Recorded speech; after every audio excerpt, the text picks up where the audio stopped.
Well, hey everybody, and welcome back to It's Only Food with Chef John Politte. Today, we're going to be making a Western omelet. Cue the music.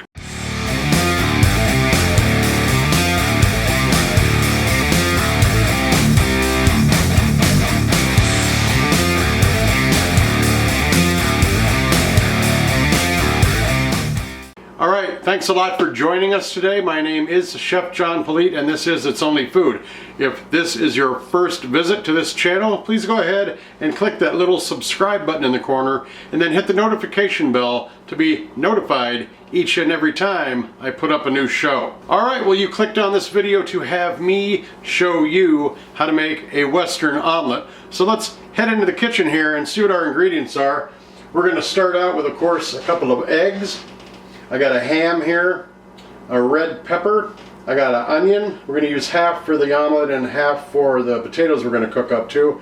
And then I'm going to pick out one of these slices of cheese to use in the omelet. And while we're at it, I'm going to go ahead and show you. We got a bowl with a fork in here we're going to use to whip up the eggs. I've got our handy dandy spatula here, rubber scraper, whatever you want to call it, that we're going to use to manipulate the omelet in the pan. And of course I got the pan for the egg, I got the pan for the ingredients for the omelet that we're going to fry up, and then I'm going to throw our home fries in here and have those cooking while we're doing the omelet. So I'm going to go ahead and get everything ready to go, get our tripod back up and get the lights where they belong, and we will start cooking. Alright, well, we are going to be cutting up our ham and our peppers and stuff, but I did not realize when I pulled this little ham out of our freezer that it was already pre-sliced. So I'm going to take about a third of this. I'm going to set this off to the side. We're just going to go ahead and dice up this much here. So do that. If you can hear in the background, I've got the potatoes. I just cut the baked potato that I microwaved last night. I put that in the microwave and let it cook. Then I put it in the refrigerator for food safety reasons. There we go, that's a better shot. I'm just going to go ahead and put the ham right in there, and we'll cut up our pepper.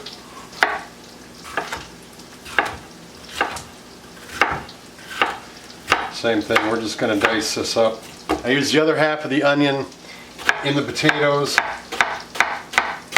So, cutting that up like that. There we go. Peppers, onions, ham, all ready to go into our omelet. Alright, I've got our pan here for our ingredients that we're going to put inside the omelet. I'm going to cook those up and caramelize that ham just a little bit. I've got olive oil in the pan. I'm not going to take a lot of heat. No pun intended for what I use. I don't use butter, I use olive oil or vegetable oil. It doesn't really matter what you want to use for a oil or butter or whatever. Just remember there's 3 reasons why you use oil or butter in an application like this. 1 is for it to have transference of heat. 2 is for a flavor profile to be added into there. And 3, it just keeps the food from sticking. So, not a big deal. Use whatever you want to use. Grapeseed oil, avocado oil, coconut oil. That is entirely up to you. I am just showing you how to cook these vegetables. So, olive oil's hot. I'm going to go ahead and add all of our ingredients in there and let these just cook until they are a little bit caramelized. You want to get those sugars out of that ham and the vegetables. Sweat these down just a little bit. Now, I know this looks like an awful lot for one omelet.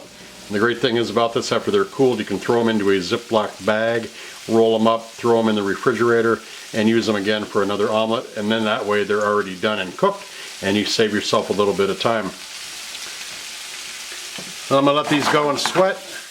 Meanwhile, I'm going to go ahead and just take our eggs and put them right into our bowl. Give them a good whip. Beat them like they owe you money. I'm going to set these aside and let these continue to cook. Alright, well, we have got some color on these vegetables now. The onions are getting a little darker. The ham's getting some color on it too. So I am just going to set this off to the side and leave our heat on. We're going to put our egg pan on there. We're going to make sure we have the record button on, which I do. I'm going to add, again, olive oil to the egg pan. I'm going to let this get hot before I introduce the eggs to it. Now you'll know the oil's hot when it starts moving around the pan by itself. Just like a butter pat would. It would move all around the pan. I'm going to give these another quick whip. Make sure they're all incorporated. And I'm just going to stick those eggs right in there and let them start to cook. Remember, you want to use something that's non-stick, that's not going to scratch your pan if you've got some nice pans. And you just want to roll that egg back a little bit and let the raw egg roll or slide or drain, whatever you want to call it, onto the pan so it cooks. You just keep doing that. Easier to do it towards you than away from you. And you just want to let that egg get set up nice before you go to flip it. Easiest way to flip it first is to make sure that it's not going to stick, and that's why just rolling it around a circular motion too. Just flip it over. Practice with a piece of bread to get that movement going on your wrist. It's just a quick flip. Not a lot of work. You don't have to fly it up high into the air to get it to flip. That would be kind of cool though. Now I'm just going to shut the heat off on this. I'm going to put half, or that one slice of cheese that I've cut in half. And this is where you got to work fast. Whoop! This is where you got to work fast now because everything's coming together. And you got to get this, how much ever filling you want in there. I'm just going to put like about two spoons in there. Now this is a good part. This is where it all gets to be presentation stuff. You want to make sure that you use your pan. You know, that'll flip the egg over for you. That way, if your pan's dirty on the bottom, you're not going to leave marks on the plate and stuff like that. And then make sure the curve of the omelet like this is going to the curve of your plate.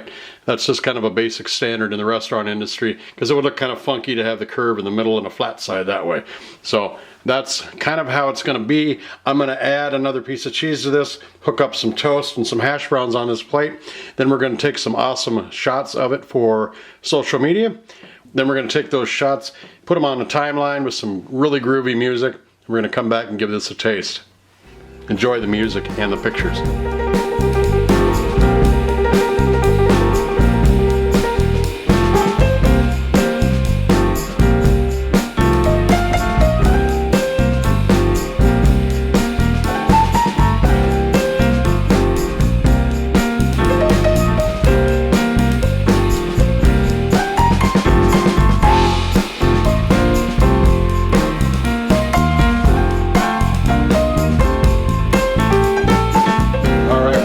Took the liberty of heating it up in the microwave to melt the top piece of cheese that you can't see because I covered it up with some more of the ingredients from the inside. The reason in the industry, restaurant industry, we used to do it so the waitress could identify which kind of omelet she was taking out to the customer, because you got a pass with about 70 different omelets going on with 15 different kinds of omelets. They need to know what they're taking out so they're not taking out the wrong food. Got some potatoes on here, a little hot sauce, and a piece of toast with, yes, butter on it. What we're gonna do now is we're gonna redo our set here, get the lighting moved around so I can do the tasting shot.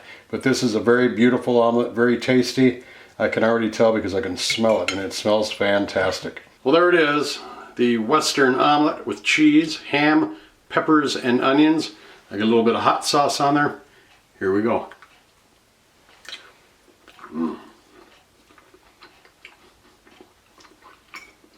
Oh, that is just so good. That cheddar cheese melted on there makes all the difference on that fluffy egg. You got the little crunch of the pepper and onion in there, and then the little sweetness of that ham. It all comes together. Very good Western omelet. Remember, you've got anything that you got left over in your pan, you can roll it up in a Ziploc bag after it's been properly cooled down, and then throw it in your freezer and or your refrigerator to use the next day or somewhere throughout the week to have breakfast for dinner or breakfast. I appreciate you watching today.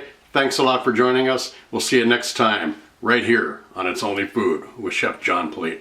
Take care of yourself. Bye-bye.